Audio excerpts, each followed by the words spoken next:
So this course is the second half of the U.S. History Survey, starting with sometime after the Civil War, generally speaking with Reconstruction, and concluding sometime in the 20th century, probably maybe even going a little bit into the 21st century. But in order for us to be able to proceed, it's probably a good idea to take a look at the things that had happened in the United States before the Civil War. So that's what we're going to spend a few minutes doing today. And then I'm going to introduce some themes and definitions that will guide us through this study of U.S. history. So, diving right in, then, we'll start to look at what happened before the Civil War. And basically, the United States is a nation of many nations, meaning that it really has never been a single socio-cultural entity. And it still really isn't today, okay? And the ways that the United States has been divided find their roots in economics. And we can see that going all the way back to the colonial period. The first colony in Jamestown led to the establishment of a plantation economy in the South that relied on slave labor, and the um, Congregationalists or Calvinists who came to New England to seek religious freedom, essentially, uh, came to establish a more modern looking, a more mercantile kind of a society because they were not able to, the geography is not amenable to plantation agriculture in New England. So basically, then we have two different kinds of economies. One of them is very similar in many ways to European feudal economy. The South is basically as a plantation economy is similar to the land tenure system in Europe during the Middle Ages, with the difference being that it's fueled by slave labor rather than by peasants. In the North, we see a movement towards industrialization, modernization that is mirrored. Well, actually, it is a mirror of England, what's happening in England. So, England is going to be the first country to experience the Industrial Revolution, and New England will be not very far behind that, as we'll discover as we go through here today. In fact, the first lecture that we're going to do after this one is going to be about the industrialization of the United States. So, when the United States was founded, uh, this, remember, was 200 years after the first colonies. The United States created a country of different countries. Okay, so when we call the United States means United Countries, but if before the Civil War, we would have thought of the United States. In fact, the way it's been described has been that before the Civil War, people would say the United States are, and after the Civil War, people would say the United States is. So in this time period, people thought of their country as not the United States, but as the state that they lived in. So if you lived in Massachusetts, you were a Massachusettsan. If you were in Virginia, you were a Virginian. If you lived in Texas, you were a Texan. And then that was your primary identity, and your secondary identity would be as a citizen of the United States. Okay, so when these 13 different colonies came together after the Revolution to create a government, uh, it wasn't a given that there was even going to be a country, and there were a lot of different opinions, and some of them irreconcilable at the Constitutional Convention. And so what ends up happening then is that there is a tension between those who think that the states should be supreme and that the national government should be supreme. Those are the two different sides. And what the Constitution, when it's finally ratified, represents that in what's called a federal system. A federal system is a system of two different uh, levels of government, each with a different jurisdiction. So in our system, the national government is tasked with doing the things that the states cannot do for the whole, and the states then retain every other power. So the federal government is limited by the Constitution. As the country came into being, these disagreements over the supremacy of either the states or the federal government wasn't regional. But because of the issue of slavery, and slavery really being confined and even necessary to the economy of the South, eventually the supremacy becomes an issue, a regional issue between the North and the South. And so by the time we get to the end of the Washington administration, we really see the development of two separate ideas of the country. And those two separate ideas are demonstrated essentially in what we call the first party system. So during the Washington administration, George Washington, being the first president, thought that his function was going to be like an elected king. And as a king, in a traditional sense, his responsibility was to represent all of the people and to serve essentially all of the people. And that being the case, he assigned or chose nominated and chose two different men to his cabinet: Alexander Hamilton as Secretary of the Treasury and Thomas Jefferson as Secretary of State. Okay, so now Hamilton and Jefferson had once been friends, but they had very different visions of the country. And so the people who followed Hamilton, the people who agreed with Hamilton, became known as Federalists. And some of the famous Federalists were Washington and Adams, John Adams, the second president. Their stance was that the central government should be strong, and that the states should be subject to the federal government. They are what's known as loose constructionists, which means that the Constitution should be considered only a guideline, not a binding document, something that can be interpreted. And so again, most of them are going to be in the North. Their economic outlook is going to be commerce and industry, and their ally, oddly enough, is going to be Britain. And the reason for this is because this industrial commercial economy, what Hamilton hopes to institute in the United States is a strong mercantile industrial economy that can compete with Britain. But until that economy is fleshed out, essentially, the Americans' major trading partner is Britain. And so as there's warfare going on between Britain and France during this period of time, the Federalists are going to favor the British in that warfare. Okay. Now, on the other hand, Thomas Jefferson was present at the French Revolution.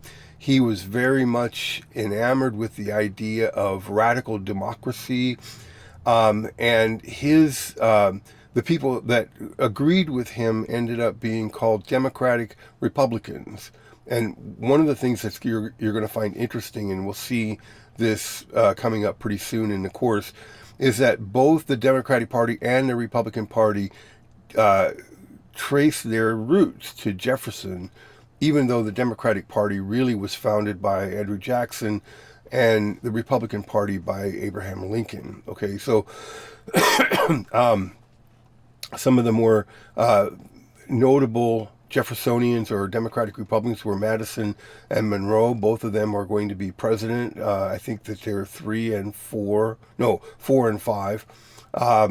Their policy is going to be that the state government should be supreme and that the federal government should be subject to the state governments, and that the states should be able to nullify federal laws, and they should be able to secede if their membership in the union isn't conducive to their economic well-being. All right, they become known as strict constructionists, in contrast to the Hamiltonians, who thought that the Constitution could be modified or stretched to accomplish different things by the federal government.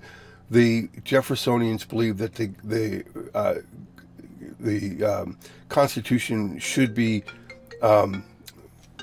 the Constitution should be um, uh,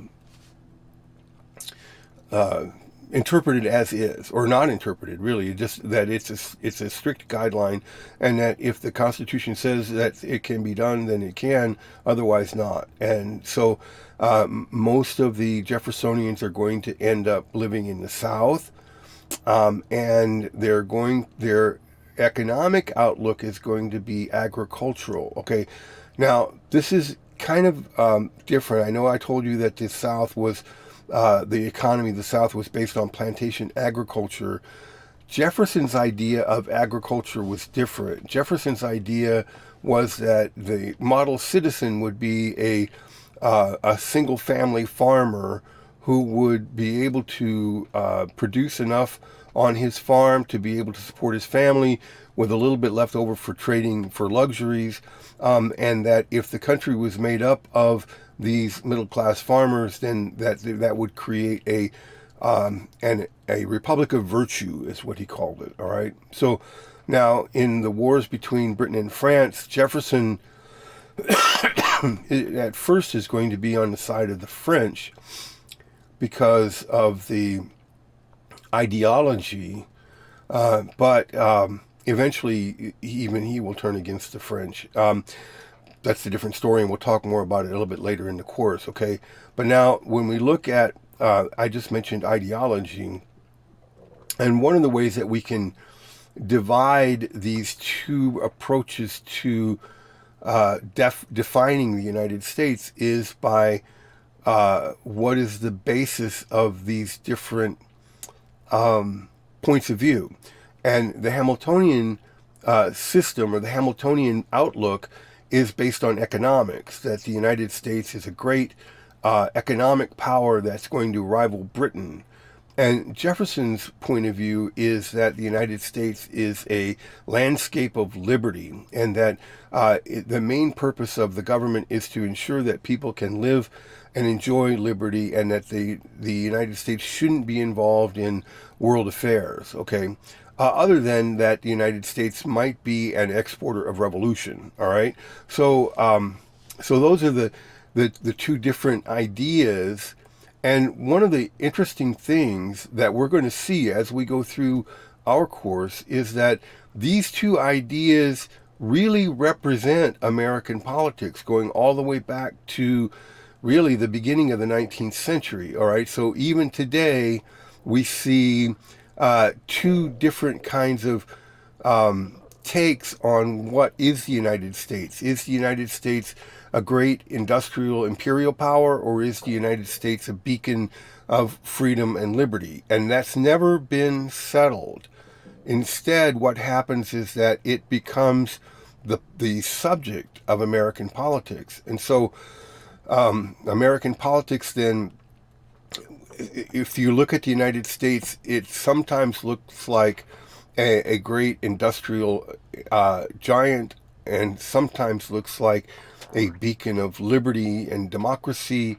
And the question often is, particularly when we get to talk about foreign policy, is the United States a rapacious imperial predator like all the other Western powers, or is the United States a beacon of freedom, liberty, and justice? And the answer to that question is yes, that the United States is both at the same time. And this is something that many people in the world can't understand, and even Americans, to a certain extent, can't understand it. And so many times people will look at Americans and say, well, Americans are hypocrites. They say they stand for freedom and justice and equality and liberty, but in reality, they're out to make economic gains. And the answer to that is that yes, that's true, but it's not hypocrisy. It's that the United States basically has two separate. I guess you could kind of, in a way, say souls. The United States has two separate souls, and one of them is an economic engine, and the other one is an ideological system. I mentioned to you guys in the introduction that some of the things that have happened in our past are not things that we would like to remember, but we must remember and mark and consider in order to be able to deal with their legacies that we still experience today. And one of these is slavery. The United States was founded at a time when slavery was widely practiced throughout the world. The United States was also founded at a time that slavery was actually falling out of favor in many different places in the world, particularly in the Western world. But slavery becomes intrinsic to the economy of the South. And in fact, slavery was used to create enormous amounts of wealth for not just the United States, but for all of Western Europe. And again, as I mentioned, this is at a time kind of at the end of the European Enlightenment period, I guess you could say, where people are starting to consider that slavery itself is a moral evil. And so even at the time of the creation of the Constitution, there was some debate over whether the United States should accept slavery and to what extent. And what ends up happening is that slavery actually ends up being embedded in the Constitution in what's known as the 3/5 clause, where every 5 slaves is counted for 3 for representation in the South, or actually anywhere. But the the caveat to that, the answer to that, was that the slave trade was supposed to end in 1807, 20 years after the implementation of the Constitution. And it did. So the slave trade, the external slave trade, becomes illegal, although some smuggling still continued to happen afterwards.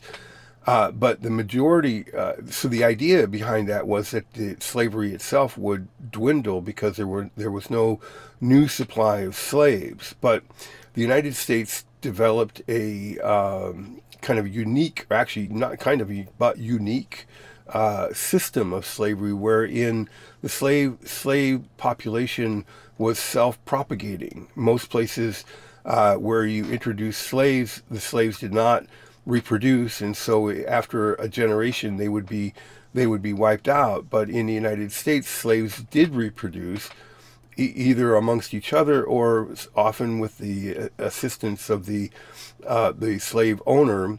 And the result was that slavery was a booming business before the Civil War, even though by that time it was supposedly thought to have been starved to death by the fact that there was no more external slave trade. Okay, so what ends up happening then is that slavery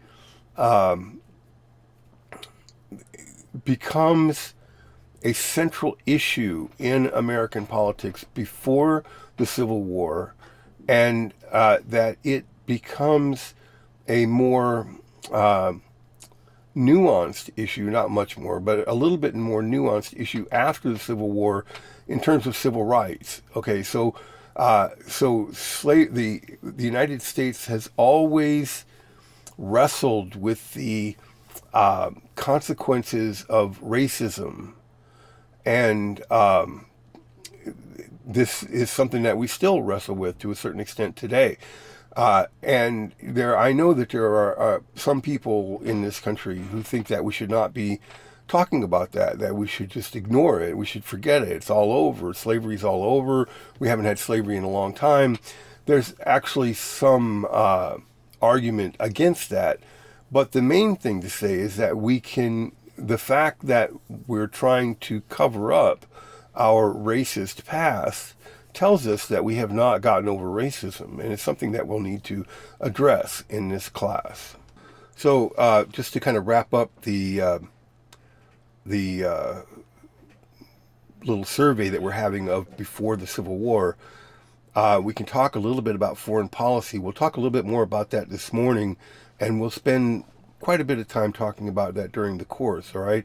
But going back as far as the 1820s, the United States assumed the role of kind of the guardian of the Americas. Okay, in what becomes known as the Monroe Doctrine, the United States declares that the Americas are closed to any further colonization by any other foreign power. Okay, and you should know that I think it was 1823 or 1824, when that doctrine was announced, it was ridiculed by the European powers because the United States was incredibly weak and had no way to enforce its doctrine. But by the time we get to the end of the Civil War, the United States has become a very powerful country. It has the world's largest standing land army, and it is able to enforce its doctrine using that threat of force. And so eventually what ends up happening is that the Monroe Doctrine really leads to an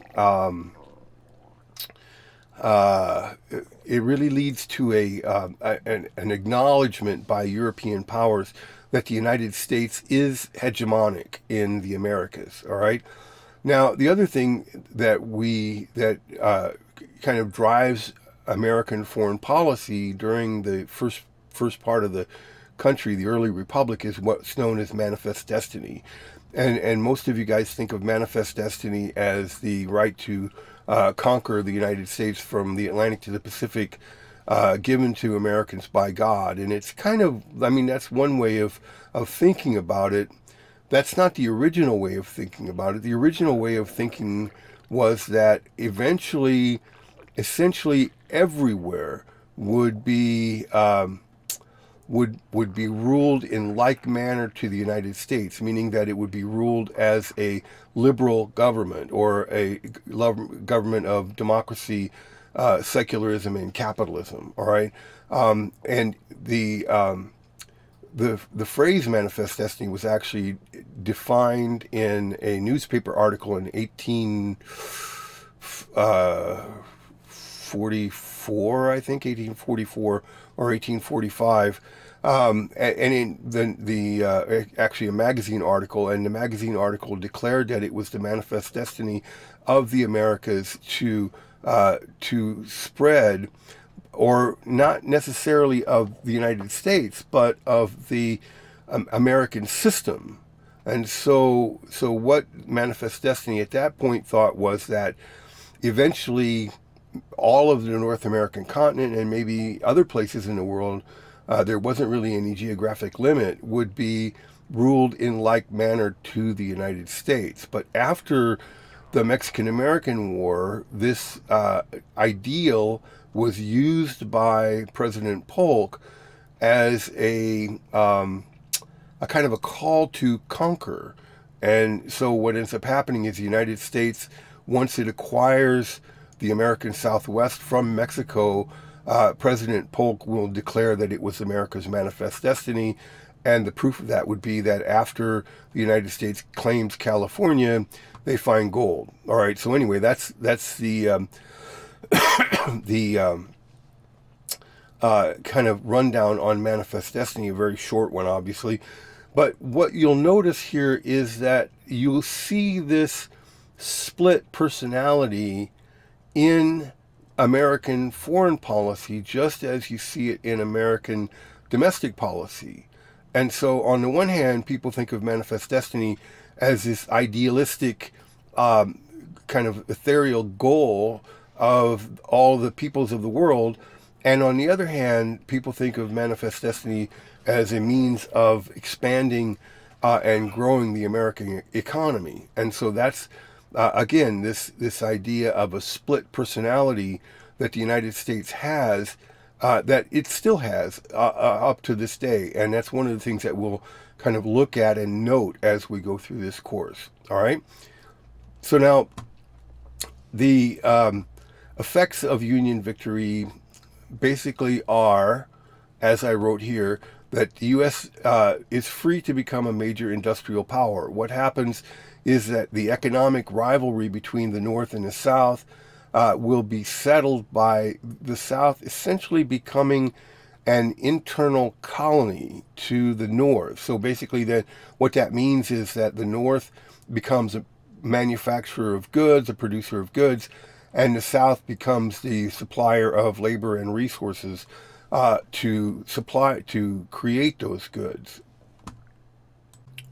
One of the major consequences of the Civil War is that the question of which government is supreme, the federal or the state government, and particularly whether or not a state can secede from the Union, is settled, and the federal system becomes the most powerful, essentially, engine in the United States. Although states' rights are still going to be very important, really into the 20th century, as we'll see, and really all the way up until the time of the New Deal. And that's when we'll see that the federal government becomes something that is closer to all of the people in all of the states. But as I mentioned before, before the Civil War, people referred to the United States as the United States are, and after the Civil War, and even today, we refer to the United States as the United States is. Okay, so now, after one of the consequences, there were the three amendments to the Constitution that abolished slavery, defined citizenship, and guaranteed equal protection for all people under the law. Okay, so that's the 13th, the 14th, and the 15th Amendment. Actually, these two are actually reversed. This is the 15th, and that's the 14th. But the point here, though, is that, well, two things. Number one, even though the United States abolished slavery and tried to establish equality, racial equality, it was unsuccessful in doing that. And the reason why is because of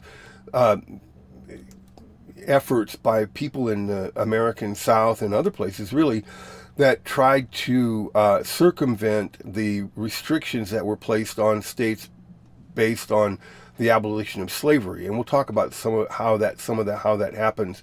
But what really ends up happening is that the country is divided into basically two different groups of citizens, and those groups are based on skin color.